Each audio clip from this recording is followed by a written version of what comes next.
Hey guys, back again with another quick video. This time's an illustration of a Drow Fighter. Finished this one in about a day, and unfortunately I forgot to record the line art I did before, but let's start from where I started finishing the line. And we're also getting to the color in this video as well. My main inspiration for this piece comes from classic RPGs, both Western and JRPGs. Some examples include Wizardry, Baldur's Gate, Elminage Gothic, Lunatic Dawn, those kind of games.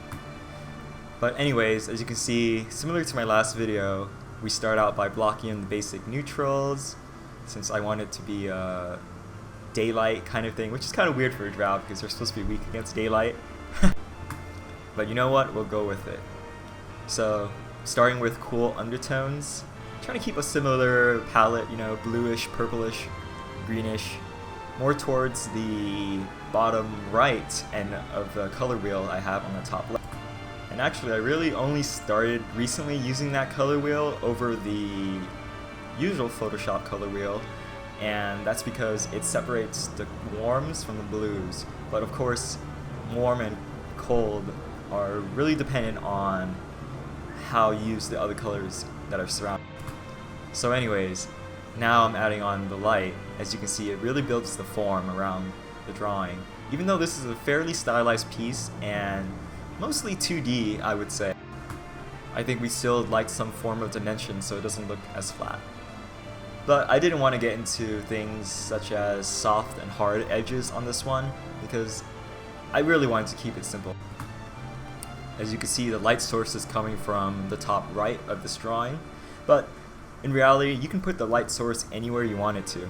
Whichever way would illuminate your figure in a way that creates an interesting silhouette or an interesting clash of contrast where you want your viewer to draw their eye.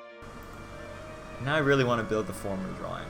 Here I'm really refining and keeping a general eye on where objects are overlapping, looking for any tangents that might be unappealing to the viewer. Here I'm adding contrast to the eyes, the face, just so that it draws the viewer in towards her face.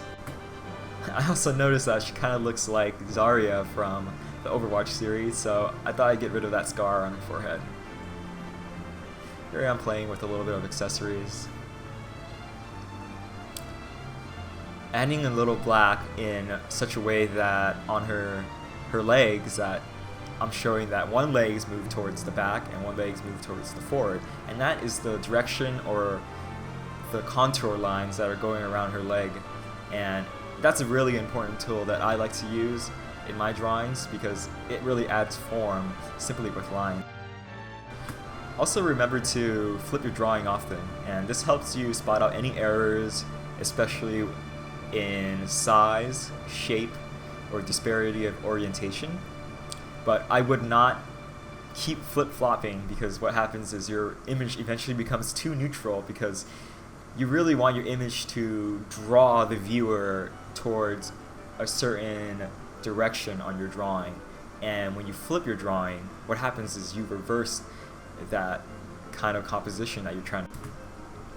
Here I'm adding a little bit of reflective light from the ground and the sky. So I'm really chiseling the form of her leg armor. Same with her thighs.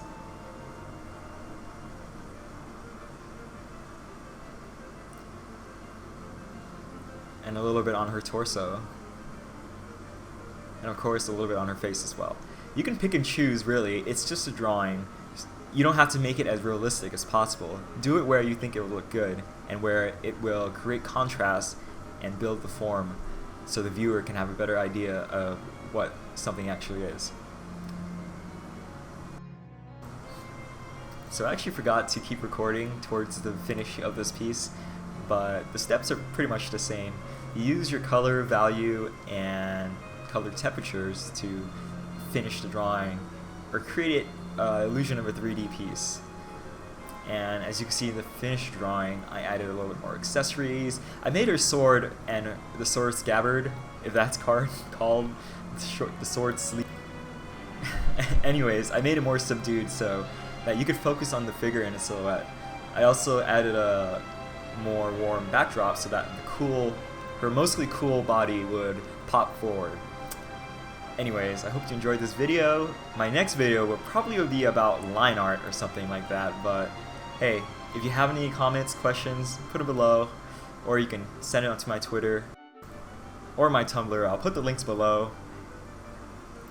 Oh, and don't forget to smash that like and subscribe button, of course. Thanks for watching.